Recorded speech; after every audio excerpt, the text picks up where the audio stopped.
随着营救人质行动的开始，霍雨浩来到一条黑暗的小胡同，准备下一步行动。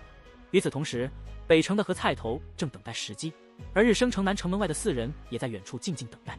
随着天色渐暗，高空探测魂导器的效果变差，和菜头接收到精神指引后，迅速启动房间内的魂导器，引发强烈魂力波动，引来了城内警报。和菜头操作弹型魂导器，发射出大量定装魂导炮弹，同时启动了弹型魂导器的终极攻击。日升城的魂导师团迅速反应，启动防御并试图拦截攻击。和菜头在发射后立刻回收设备，而魂导师团的副团长则在阵地中得知城内出现不明魂力波动，最终大部分炮弹被成功拦截，天空中上演了一场剧烈的爆炸。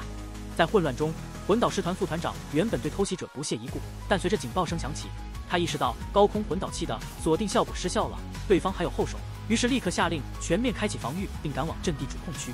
日月帝国在魂导器战争方面实力虽然强大，但霍雨浩和菜头凭借唐门的底蕴和精心策划的突袭，成功发动了攻击。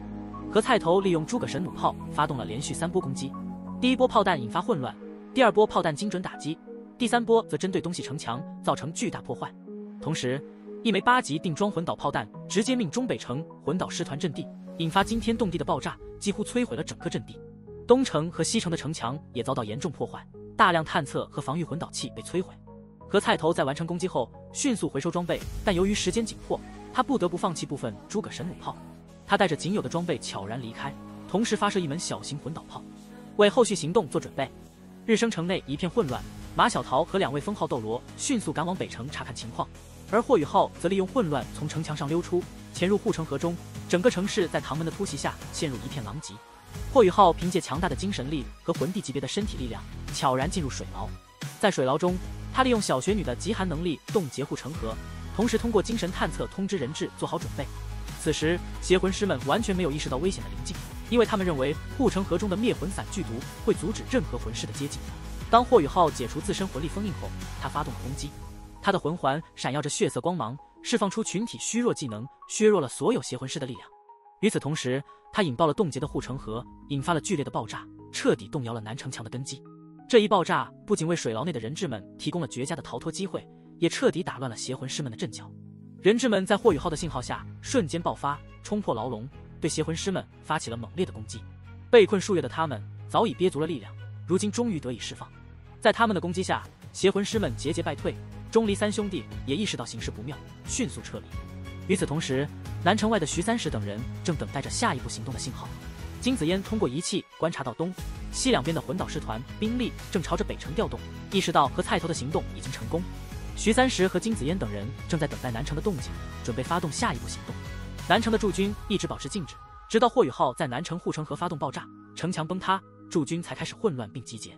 徐三石决定开始行动，叶古一、季绝尘和金子嫣迅速进入指定位置。徐三石施展魂技，金子嫣则启动了之前发射的高空探测魂导器和一个巨大的伞状魂导器。伞状魂导器发出一道光束，照亮了南城外的营地，而营地中的魂导师团正因缺乏高空探测魂导器而陷入混乱。徐三石利用伞状魂导器的镜像功能，借助玄武盾的玄武置换能力，将自己瞬间传送至营地，并成功置换回季绝尘。这一过程中，徐三石利用镜像魂导器的图像放大功能，精准地选择了目标，并通过玄武盾的置换能力，将自己与目标位置的敌人互换，迅速解决了目标魂导师。在南城外的魂导师团驻地中，季绝尘凭借强大的实力和镜像魂导器的协助，瞬间出现在营地内。他迅速制服了一名魂导师，并将其扔入光圈中，让徐三石置换回来。通过3次置换，徐三石、金子嫣和叶古一成功进入营地。这种超远距离的瞬间移动让魂导师团措手不及。徐三石在置换过程中消耗了大量魂力，迅速使用魂导器恢复。此时，营地中的魂导师们才意识到异常，纷纷围了上来。季绝尘率先发动攻击，他的审判之剑释放出强大的剑芒，瞬间腰斩了30多名魂导师。叶古一目睹了季绝尘的恐怖实力，意识到他往日的战斗中对他们手下留情了。季绝尘继续冲向敌人密集的地方，他的剑芒所过之处，尸体遍地。他的破坏力极强，即使是3、4级的魂导器也无法阻挡他的攻击。唯一让他稍作停顿的是一位6级魂导师，但这位魂导师擅长近战，最终被季绝尘的剑痴领域技所击败。与此同时，金子嫣利用全地形自走炮台进行攻击，他熟练操控着炮台，释放出强大的火力，对魂导师团造成重创。金子嫣驾驶的全地形自走炮台装备了超过30个5级奶瓶，能够持续战斗数小时而无需补充魂力。他操控炮台，将周围大片魂导师团阵地的魂导炮轰成碎片，制造了极大的混乱。魂导师团的附庸军试图冲入阵地支援，但在炮台的炮火和既绝尘的剑气面前陷入了绝望。徐三石施展玄武之玉，将直径500米范围内的地面变成沼泽，限制了魂导师和附庸军的行动，同时保护了队伍。他们4人的目标是制造混乱，为霍雨浩带领人质突围创造机会。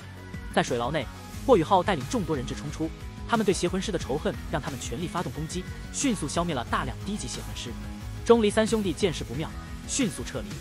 霍雨浩没有阻拦他们，而是集中精力带领人质突围。他利用精神探测共享指挥人质，迅速扩大了城墙的破洞，带领人质冲向南城外。霍雨浩率先冲出，利用魂导推进器悬浮在空中，双手施展冰帝之鳌，冻结护城河的河水。他看到远处魂导师阵地的混乱，以及一队50名魂导师正朝这边赶来。面对对方发射的6级魂导器高爆弹，霍雨浩不闪不避，凭借强大的精神力和极致之冰，成功化解了高爆弹的威胁。随后，霍雨浩发动精神干扰，让对面的魂导师们陷入幻觉，误以为城墙和护城河仍然完好无损。他利用精神混乱技能，使对方的魂导师团长陷入思维混乱，无法发出有效命令。霍雨浩成功地控制了战场局面。他没有直接参与战斗，而是通过精神探测和精神共享，指挥人质中的魂师们冲锋。在霍雨浩的指挥下，魂师们分成3部分，6环以上的强者作为前锋和断后，其余魂师坐镇中央，迅速冲向对面的魂导师。由于魂导师们失去了统一指挥，且距离过近，无法发挥出最强战斗力，而魂师们则在精神探测的指引下，以无损的代价冲到魂导师面前，迅速将其全军覆没。霍雨浩的精神干扰技能在战斗中发挥了重要作用，他将战场笼罩在干扰屏障内，阻止了任何图像信息的外传。随着人质们全部冲出水牢，霍雨浩意识到时间紧迫，必须尽快带领人质们突围。然而，此时日升城北城墙突然传来爆炸声，这意味着明都的援军已经到达，远远早于霍雨浩的预期。霍雨浩通过精神力告诉人质们全力冲入魂导师阵地，击溃对手后与徐三石等人会合并撤离。他自己则立刻返回日升城去接应和菜头和南秋秋。他深知，如果不能及时救出南水水，日升城将很快变成无法逃脱的龙潭虎穴。霍雨浩明白，作为极限单兵，他本应专注于帮助人质逃离，但他的感情用事让他无法放弃和菜头和南秋秋。他深知母爱的重要性，因此决定留下来帮助南秋秋救母。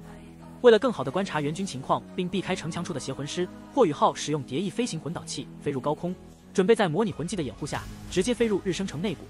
霍雨浩利用飞行魂导器和模拟魂技，在没有高空魂导器威胁的情况下，一度感到如鱼得水。然而，当他攀升到500米高空时，看到北方降落的数百道暗蓝色光影，他的脸色瞬间变得凝重。这些光影散发出强大的威压，让他意识到这是日月帝国最强的魂导师团之一——护国之首的兽王级魂导师团。他们的到来意味着毁灭性的局面即将形成。霍雨浩与和菜头在城门附近会合，得知人质已经救出并正在突围。和菜头告诉他，明都的援军来得异常迅速，他们的空中探测魂导器已经被击毁。霍雨浩意识到形势的严峻性，决定让和菜头先行与其他人会合，自己则去寻找南秋秋，并尽可能为伙伴们争取时间。霍雨浩开启命运之眼，将精神探测覆盖到最大范围，试图拦截任何可能的情报人员。他成功击落了一名试图探查情况的魂导师，为伙伴们争取了宝贵的几秒钟。与此同时，马小桃在南城水牢内质问钟离三兄弟为何人质被救走。钟离三兄弟解释说，人质们在水牢中表现得非常虚弱，他们也不清楚对方是如何解除灭魂散的毒性的。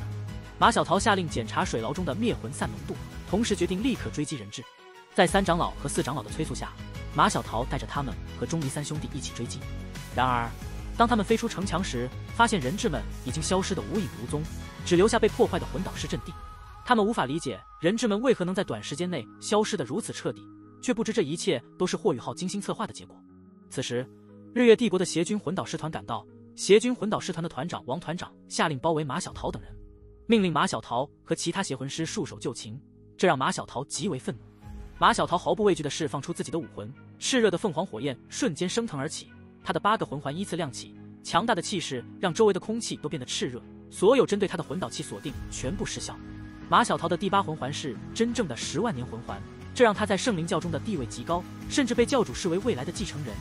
然而，就在马小桃准备与邪军魂导师团正面冲突时，一道漆黑的身影从邪军魂导师团后面冲过来，喝止了双方的冲突。这人自称是圣灵教的成员，强调马小桃是圣灵教的圣女，并质问邪军魂导师团为何不赶快去追人质。邪军魂导师团团长虽然对马小桃的实力有所忌惮，但也不敢公然与圣灵教对立。他最终决定留下100人拱卫日升城，其余人则跟随他去追击人质。他下令朝南边追击，并通过远程传讯向周边城市发起警报，要求释放空中探测混导器以获取人质的行踪。马小桃心中暗骂，他虽然无法正面对抗邪军混导师团，但在不可为之时，他仍然可以尝试突围。他故意挑衅，制造混乱，就是为了让霍雨浩他们的行动更有力。尽管邪军混导师团对邪魂师并不怎样，但他们也不敢公然与圣灵教对立，毕竟圣灵教已经被宣布为日月帝国的国教。随着邪军混导师团团长的命令，他们迅速行动起来，朝着人质可能逃跑的方向追击而去。